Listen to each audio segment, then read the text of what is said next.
Hello, stenographers.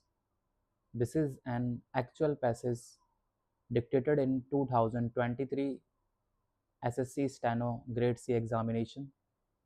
So be ready to write at the speed of 100 words per minute. Start. Madam Deputy Speaker, I rise to present the budget. Our government was elected amidst huge expectations of the people.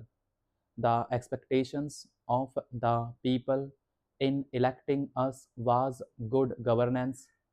Their expectations included burning issues like inflation, price rise, and corruption in day-to-day transactions.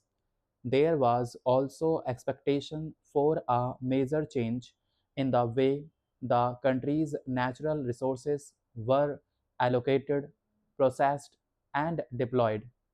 We shall continue to undertake many more measures to ensure that the fruits of growth reach the farmers, the workers, the poor, the scheduled castes, and scheduled tribes. We shall introduce various schemes for the welfare of women and other vulnerable sections of our society. Our focus will be on energizing our youth to reap the benefits of growth and employment. Madam Deputy Speaker, I am presenting this budget when the world economy is facing considerable uncertainty in the aftermath of major economic and political developments during the last 1 year. As per current indications, economic policy is expected to be more expansionary in certain large economies of the world. After poor performance in the last year, growth in a number of emerging economies is expected to recover. These are certainly positive signs and point to an optimistic outlook for the next year. However, there are three major challenges for emerging economies. Firstly, the current monetary policy to increase the policy rates may lead to lower capital inflows and higher outflows from the emerging economies. Secondly, the crude oil prices has some implication on these economies. It is, however, expected that increase, if any, in oil prices would get tempered by producers of gas and oil. This would have an impact on prices of crude and petroleum. Thirdly, in several parts of the world, there are signs of increasing retreat from globalization of goods, services, and people. These developments have the potential to affect exports from a number of emerging markets, including India.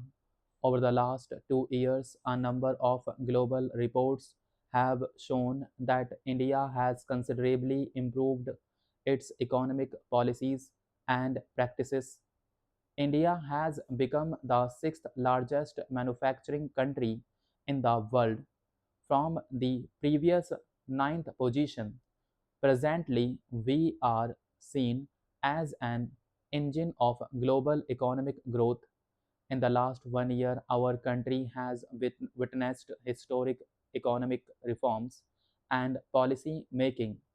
In fact, India was one of the very few economies in the world undertaking such reforms. There were two policy initiatives, namely the Constitution Amendment Bill for GST and the progress for its implementation and demonetization of bank notes. My overall approach while preparing this budget has been to spend more in rural areas, infrastructure, and poverty alleviation, and yet maintain the best standards of fiscal prudence. I have also kept in mind the need to continue with economic reforms, promote higher investments, and accelerate growth. The Indian farmer has once again shown his commitment and resilience in the current year. The total area sown under Kharif and Rabi seasons are higher than the previous year. With a better monsoon, agriculture is expected to grow in the current year.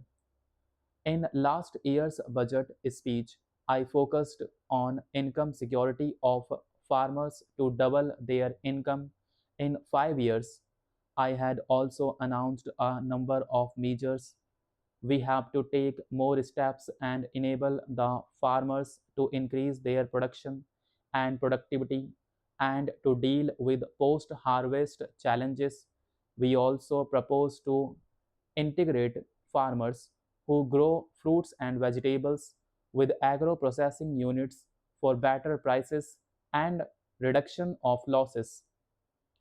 A model law on contract farming would therefore be prepared and circulated among the states for adoption. I now turn to the rural sector, which was so dear to the heart of Mahatma Gandhi. Over 3 lakh crores are spent in rural areas every year. If we add up all the programs meant for rural poor from the central budget, state budgets, bank linkage for self-help groups, etc. Swachh Bharat Mission has made tremendous progress in promoting safe sanitation and ending open defecation. Sanitation coverage in rural India has gone up, and open defecation free villages are now being given priority for piped water supply. We propose to provide safe drinking water to all in the next 4 years. This will be a mission under the National Rural Drinking Water Mission program.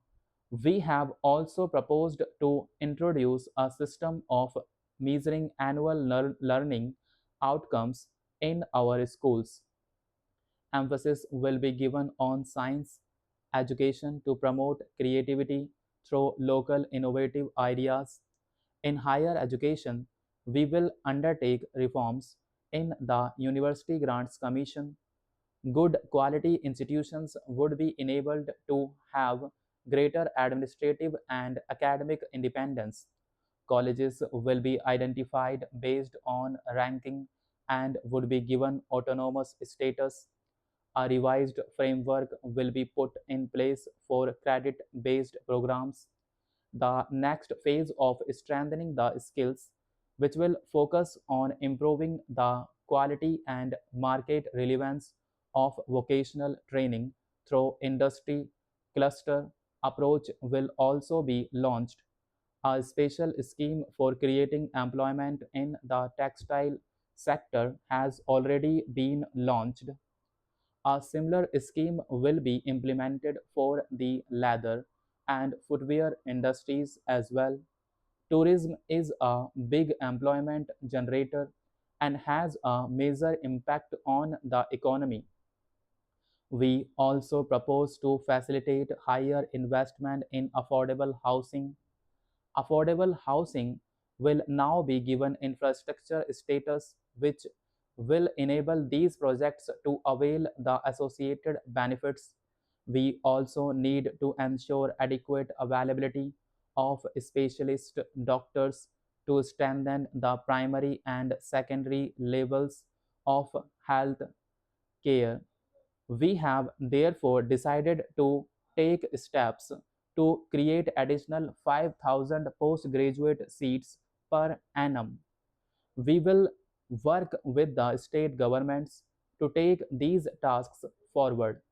The government is committed to take necessary steps for structural transformation of medical education and practice in India. An effective infrastructure and land transport sector will make our economy more competitive. A specific program for development of these multimodal facilities will be drawn up and implemented very soon. Madam Deputy Speaker, with these words, I commend the budget to the House. तो ये आपकी dictation complete हुई, previous matter है, ज़्यादा से ज़्यादा लोगों को शेयर करिए so that they can also practice the same passage. Thank you.